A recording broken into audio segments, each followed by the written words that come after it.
ಮಾಜಿ ಪ್ರಧಾನಿ ಡಾಕ್ಟರ್ ಮನಮೋಹನ್ ಸಿಂಗ್ ಅವರ ಬದುಕು, ಆರ್ಥಿಕ ನೀತಿಗಳು ನಮಗೆಲ್ಲ ಪ್ರೇರಣೆ.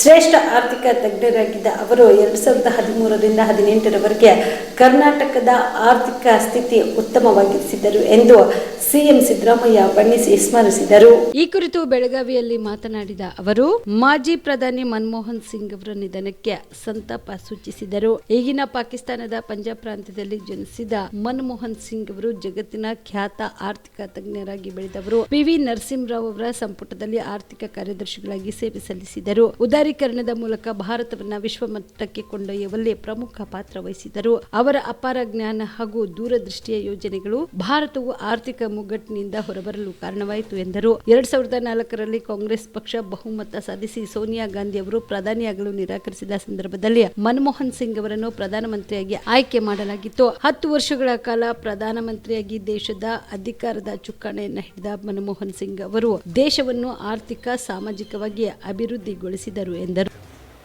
ಇವತ್ತು ದಿವಂಗತ ಮಾಜಿ ಪ್ರಧಾನಮಂತ್ರಿಗಳಾಗಿದ್ದಂಥ ಮಾನ್ಯ ಮನಮೋಹನ್ ಸಿಂಗ್ ರವರು ನಿಧನರಾಗಿದ್ದಾರೆ. ನಿನ್ನೆ ರಾತ್ರಿ ಅವರು ನಿಧನರಾದರು ಅಂತೇಳಿ ನಮ್ಮೆಲ್ಲರಿಗೂ ಕೂಡ ಗೊತ್ತಾಯಿತು.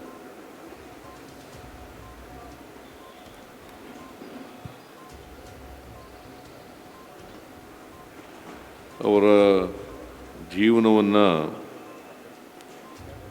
ನೋಡಿದಾಗ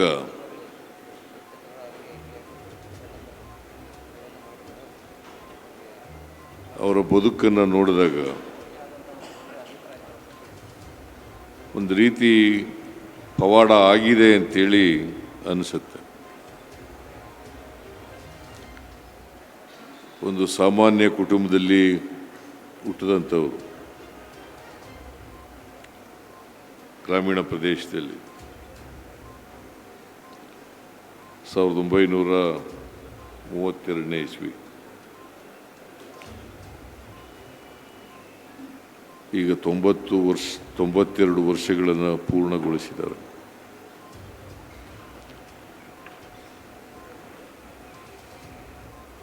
ಅವರು ಪಂಜಾಬ್ನಲ್ಲಿ ವಿದ್ಯಾಭ್ಯಾಸ ಮಾಡಿ ಆನರ್ಸ್ ಪದವಿಯನ್ನು ಪಡ್ಕೊಂಡು ಆರ್ಥಿಕ ಶಾಸ್ತ್ರದಲ್ಲಿ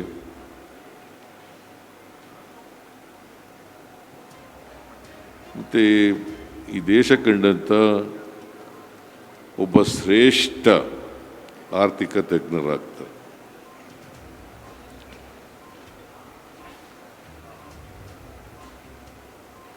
ಇವರು ಜಗತ್ತಿನಲ್ಲಿ ಇವ್ರಿಗಿಂತ ದೊಡ್ಡ ಆರ್ಥಿಕ ತಜ್ಞರು ಇರ್ಬೋದು, ಆದರೆ ಇವರು ಆರ್ಥಿಕ ಕ್ಷೇತ್ರದಲ್ಲಿ ಅನೇಕ ಕ್ಷೇತ್ರಗಳಲ್ಲಿ ಕೆಲಸವನ್ನು ಮಾಡಿದರು.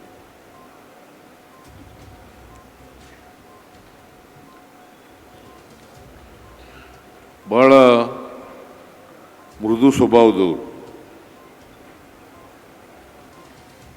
ಬಹಳ ಕಡಿಮೆ ಮಾತಾಡ್ತಾ ಇದ್ರು.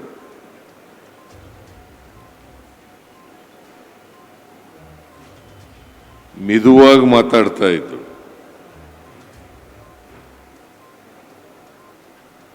ನಾನು ಅನೇಕ ಸಾರಿ ಇವರನ್ನು ಭೇಟಿ ಮಾಡ್ತಕ್ಕಂಥ ಅವಕಾಶ ಸಿಕ್ಕಿತ್ತು.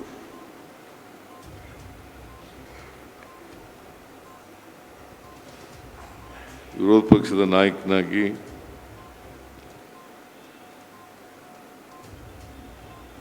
ಮತ್ತು ಮುಖ್ಯಮಂತ್ರಿಯಾಗಿ ಇವರನ್ನು ಭೇಟಿ ಮಾಡ್ತಕ್ಕಂಥ ಅವಕಾಶ ಸಿಕ್ಕಿತ್ತು.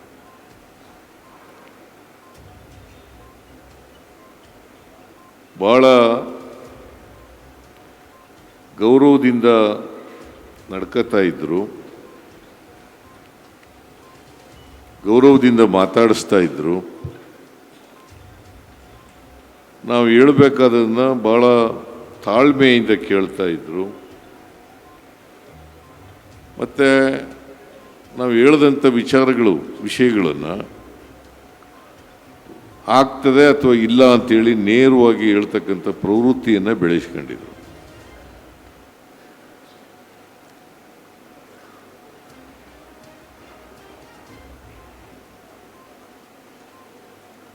ಒಂದು ರೀತಿ ಒಬ್ಬ ಪ್ರಾಮಾಣಿಕ ಪ್ರಧಾನಮಂತ್ರಿಯಾಗಿದ್ದದ್ದು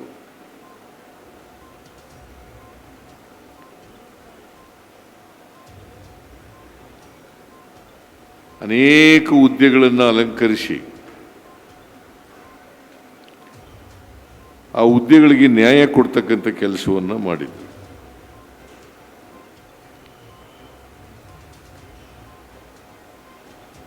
ರಾಷ್ಟ್ರದ ಅನೇಕ ಸಮಸ್ಯೆಗಳಿಗೆ ಪರಿಹಾರವನ್ನು ಕೊಡ್ತಕ್ಕಂಥ ಪ್ರಯತ್ನವನ್ನು ಮಾಡಿದ್ರು.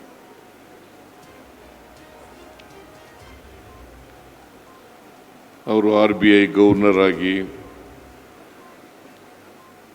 ನರಸಿಂಹರಾಯರ ಮಂತ್ರಿಮಂಡಲದಲ್ಲಿ ಆರ್ಥಿಕ ಸಚಿವರಾಗಿ, ಆಮೇಲೆ 10 ವರ್ಷಗಳ ಕಾಲ ಪ್ರಧಾನಮಂತ್ರಿಯಾಗಿ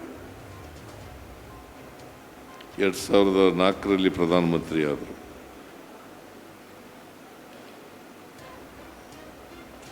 ಆಗ ಶ್ರೀಮತಿ ಸೋನಿಯಾ ಗಾಂಧಿಯವರು ಪ್ರಧಾನಮಂತ್ರಿ ಆಗ್ತಾರೆ ಅಂತೇಳಿ ನಾವೆಲ್ಲ ಭಾವಿಸ್ಕೊಂಡಿದ್ದೆವು.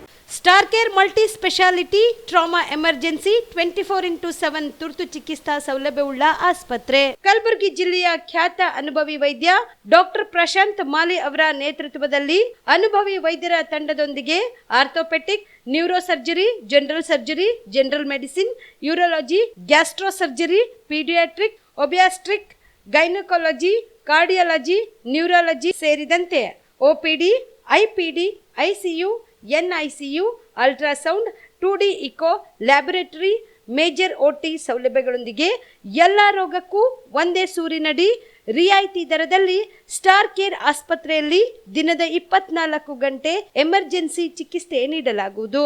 ಹೆಚ್ಚಿನ ಮಾಹಿತಿಗಾಗಿ ಸಂಪರ್ಕಿಸಿ ಸ್ಟಾರ್ ಕೇರ್ ಮಲ್ಟಿ ಸ್ಪೆಷಾಲಿಟಿ ಆಸ್ಪತ್ರೆ, ಸ್ವಾಭಿಮಾನಿ ಸ್ವದೇಶಿ ಕೇಂದ್ರದ ಮುಂಭಾಗ, ಗುಬ್ಬಿ ಕಾಲನಿ, ಕಲಬುರಗಿ.